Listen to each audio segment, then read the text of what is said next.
ఎవరు మీరు? ఈ రాత్రికి మీ ఆతిథ్యం స్వీకరించడానికి వచ్చాం. మీరు చాలా మంచివారిని చెప్పగా విన్నాం. దానికే ఉంది, ఉండండి. ఇక్కడ మీ ఆతిథ్యానికి ఏమీ లోటు ఉండదు. థ్యాంక్స్. మీరు మరొక సహాయం కూడా చేయాలి. ఏమిటది? మేము బంతిపోటు భీమన్న ముఠాన్ని పట్టుకోవడానికి వచ్చాం. ఈ అడవిలో వాళ్ళు ఎక్కడుండేది మీకు తెలిసి ఉంటుంది. వీలైతే మీరే దారి కూడా చూపించాలి. మీరు పోలీసులా? కాదు. మరెందుకు భీమన్నను పట్టుకోవడం? భీమన్న కూనీకోరు, పచ్చి నెత్తురు తాగే బందిపోటు. అతన్ని బంధించి పోలీసులకు అప్పగిస్తే ప్రజలకి క్షేమం. చెడ్డవాళ్ళని ఏరి పారేయడం మంచి వాళ్ళ డ్యూటీ కదా. ఎవరు మంచివాళ్ళు? మీరంతా బందిపోటు భీమన్నను ప్రజాక్షేమం కోసమే పట్టుకోవడానికి వచ్చారా? అమ్మా, అనవసరంగా ఈ చర్చ ఎందుకు? ఇష్టం ఉంటే వాళ్ళకి సాయం చేద్దాం, లేకపోతే మన వల్ల కాదని చెప్తే సరిపోతుందిగా. సరే, అందరూ విశ్రాంతి తీసుకోండి. నరసమ్మా, మీరంతా ఈ రాత్రికి ఇక్కడే ఉంటారు. భోజనాలు ఏర్పాటు చేయి. అట్టగేనయ్యా. రండి.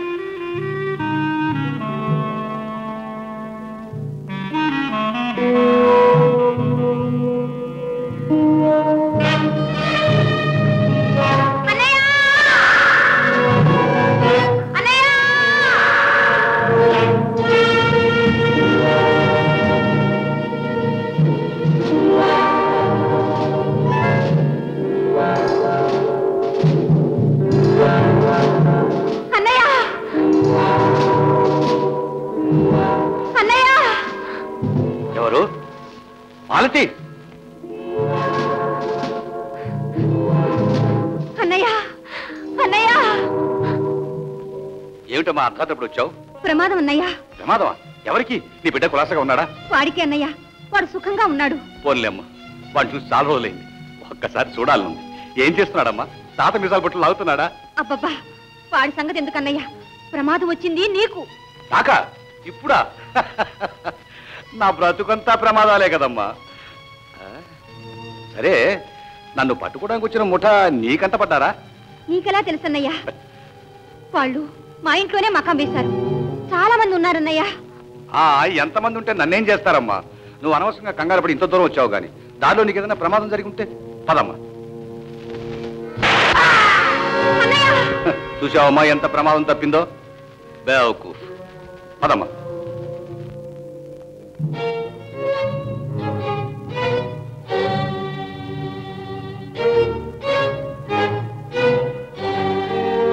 Boss, boss. ఏవిరా? అడే మొత్తం గాలించాం, ఎక్కడా కనిపించలేదు. మన సంగతి తెలుసుకుని పారిపోయి ఉంటారు. పారిపోలేదురా, ఆ చౌకై కోసం ఇక్కడికే పంపారు. ఒకటి వచ్చాడు, చచ్చాడు. మిగిలిన వాళ్ళు ఇప్పుడు బిందు మాధవరావు ఇంట్లో ఉన్నారు. అయితే ఇంకే ఇప్పుడే వెళ్ళి వాళ్ళు మొత్తాన్ని కలిచారు. ఆగో, మనం అక్కడికి వెళితే వాళ్లకు స్థానబలం, వాళ్ళు ఇక్కడికి వస్తే మనకు స్థానబలం. పాపం ఈ శవాన్ని తీసుకెళ్లి రహదారి మెట్ట మీద నిలబెట్టండి. 4 వైపులా కాయండి.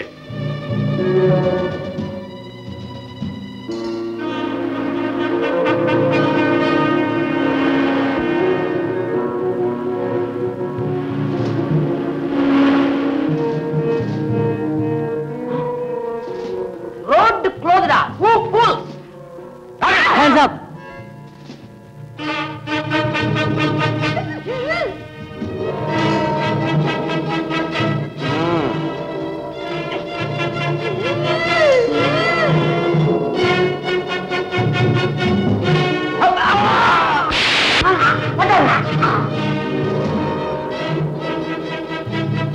ఒకడు విక్టర్, ఒకడు గంగులు.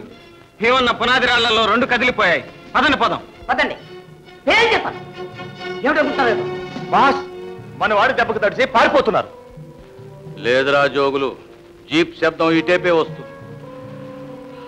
మన వాళ్ళిద్దరు చచ్చిపోయారా? అగో, ఇప్పుడు వెళ్ళకూడదురా జోగులు. అమ్మో! గురు గురు గురు గురు గురు, జీప్ ఇంక ముందుకు పోదు, వేరే దారి వెతకవలసిందే, అంతే. భలే గైడు అయ్యా బాబు, చివరికి వచ్చేదాకా చెప్పు. ఇప్పుడేం సంగతి? ఏం చేయమంటారు? నా పద్ధతి ఎంత, నా మట్టుకు నేను చాలా స్ట్రిక్ట్. సాయిబు, నువ్వు కూడా దిగు. అమ్మో!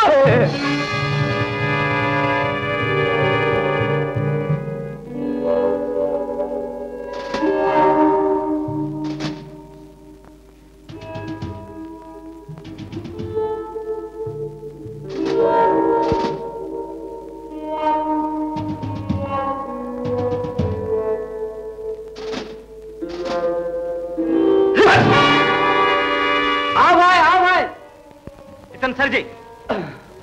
చెప్పు, బంతిపోటు భీమన్ ఎక్కడా చెప్పు.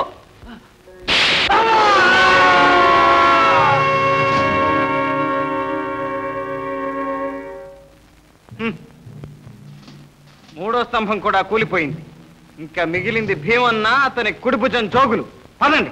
ఏమయ్యా హనుమంతరావు, వచ్చిన పని అయింది. మాకు రావాల్సిన డబ్బు ఇచ్చేస్తే మేము వెళ్ళిపోతాం. నేను దానికోసం వెయిట్ చేస్తున్నానయ్యా. కొత్త జంట కదా, డ్యూయట్ లో పాడుకోవడానికి కొంచెం టైం పడుతుంది. వస్తారు రాని, సెటిల్ చేసేస్తా. గురు అదే మళ్ళీ మీ పని అయిందా? ఎన్ని డ్యూయట్లు పాడారు? ఒకటే రెండే. ఏదో మాకు రావాల్సిన డబ్బు సెటిల్ చేస్తే మా దాన్ని మేము పోతాం. దాందే ఉంది. లేదా ఎక్స్ చూసి వీళ్ళకి డబ్బు ఇచ్చి పంపించాయి.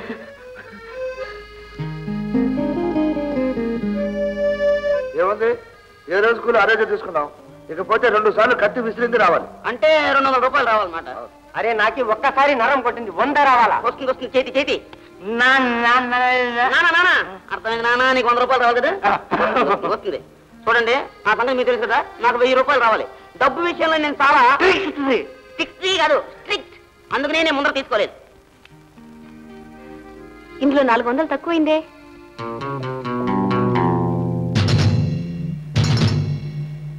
ఏమిట్రా అందరూ నాకే చూస్తున్నారు? ఏం లేదు తమ్ముడు, నువ్వు తీసిన డబ్బు ఇచ్చేస్తే మా దారిని మేము పోతాం. నేను బందిపోటు దొంగనరా, చౌకబారు జేబు దొంగను కదరా సన్నాసి. పాప అతను తీయలేదు. ఇక్కడే క్యాష్ తక్కువగా ఉంది. ఇప్పుడు ఏం చేద్దాం మోహన్? ఎంత డబ్బు కావాలో చెప్పమ్మా, నేను ఇస్తాను. నీ డబ్బా? ఏం బే, దాని మీద దొంగ డబ్బును ముద్రేసిందా? సన్నాసి. ఎంత కావాలో చెప్పమ్మా. 400 తక్కువైంది. ఓ సింతేనా? మోహన్, ఎందుకు వీళ్ళందరికీ డబ్బు ఇస్తున్నావు? నిన్ను పట్టుకోవడానికి కూలికి మాట్లాడుకుని తీసుకొచ్చాను. ఓహో, కూలికి విషం తాగేవాళ్ళ?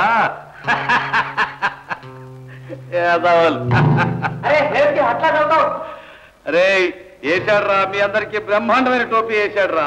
అదేంటో క్లియర్ గా చెప్పినావు గురు, మేము కూడా నవ్వుతాం. అరే ఎర్రి మొగాళ్ళారా, నా ఖరీదెంతో తెలుసురా? కొత్త రూపాయి కాదు నెత్తి మీద పెట్టా సరే, ఎవడు కొన్న మార్కెట్ లో. ఏడిచావు? 1,00,000 రూపాయలు. అవునరా, నన్ను పోలీసులకు అప్పగిస్తే 1,00,000 రూపాయలు ఇస్తారు. పాపం చాలా కష్టపడి పట్టుకున్నారు. కూలి డబ్బులే మీకు గతి. నిజమేనా గురు? చెప్పు గురు. డబ్బు ఆశనుడు ఎవరన్నా నిజం చెప్తాడు రా బుద్ధు. చూడండి రా,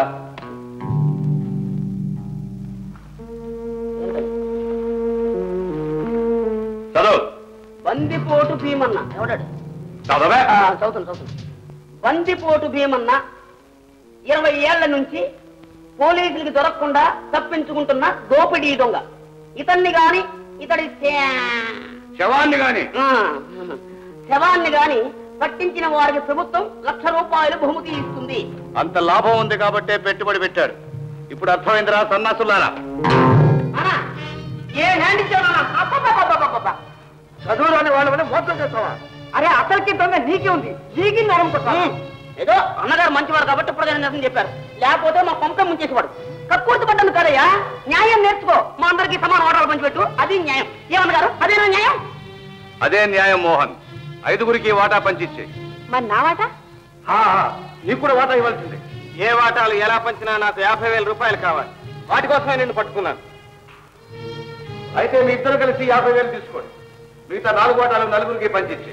అది న్యాయమో అన్యాయమో, ఈయన మా అందరికంటే పెద్ద ఆయన చెప్పినట్టు వినవలసిందే, మాకు వాటాలు ఇవ్వాల్సిందే. సరే ఇస్తాను, కానీ ఈ దొంగ తీర్పిచ్చాడని కాదు. అవసరానికి మించిన ఆశ నాకు లేదు.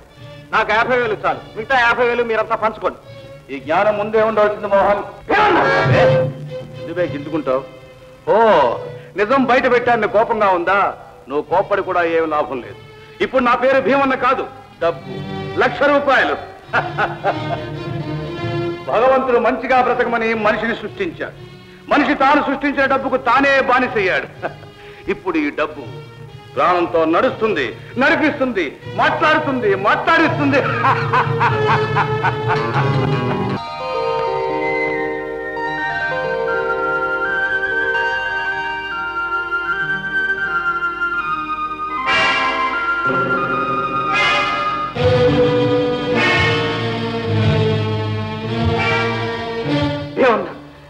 తప్పించుకున్నాడు.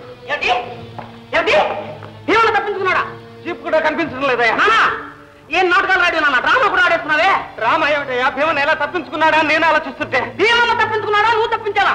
పెరిగినప్పుడు మేము ఎదుర్కోవా నీకు ఏ ఇది కోపం బాగా పంచవలసి వస్తుంది భీమన్ ఎక్కడ దాచేసి నాటకం ఆడేస్తున్నావు మర్యాదగా ఎక్కడ దాచో చెప్పు లేకపోతే ప్రమాణ పూర్తిగా చెప్తున్నాను. రాత్రి ఏదో మత్తు తల తిరిగి అలాగే పడిపోయాను. ఆ తర్వాత ఏం జరిగిందో నాకు తెలియదు. మాకు మాత్రం తెలుసా కాపలా కాయవలసిపోవడం నువ్వు జవాబుదారి నీది భీమన్ ఎక్కడ దాచేమో న్యాయంగా చెప్పు లేకపోతే మేమందరం ఊపినది లేదు లేదు ఆయన చెప్పేది నిజమే చాలా పెద్ద చెప్పొచ్చు నీ కథని మా దగ్గర సాగం ఏమిటో పిచ్చి పిచ్చిగా వాళ్ళు ఐక్య వదిలో నీకు పని చెప్తా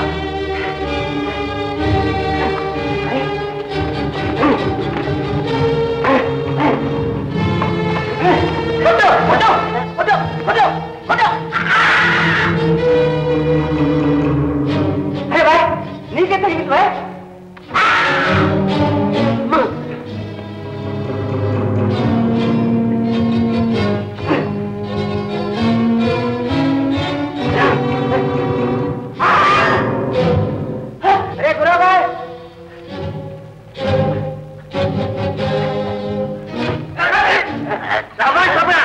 ఇప్పుడు చెప్పు పేపర్లు ఎక్కడ వచ్చావు ఇప్పటికైనా నిజం చెప్పు లేకపోతే ఈ చెట్టు కట్టి ఊరేస్తాం ఆయన ఏం చేయకండి ఆయన ఏ పాప ఆయన అబద్ధం చెప్పరు అబ్బో బయలుదేరాడండి హరిశ్చంద్రుడు కాపాడటానికి బయలుదేరిన చంద్రమతి బయటికి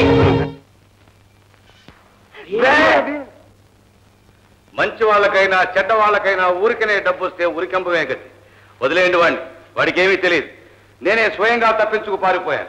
గారు మీకు ఏమైనా పిచ్చా ఛాన్స్ దొరికింది తప్పించుకున్నారు మళ్ళీ ఏం తిరిగి వచ్చారు నేను కావాలని వెళ్ళలేదురా.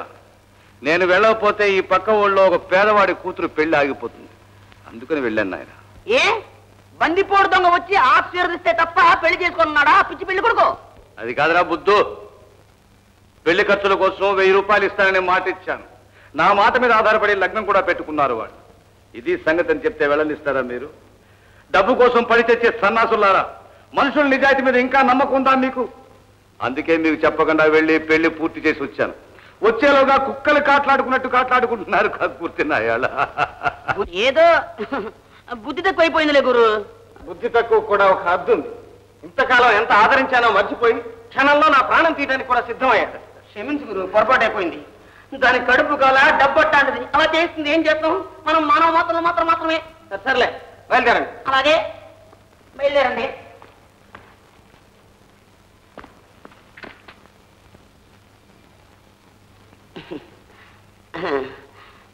అన్నగారు మనం కూడా బయలుదేరదాం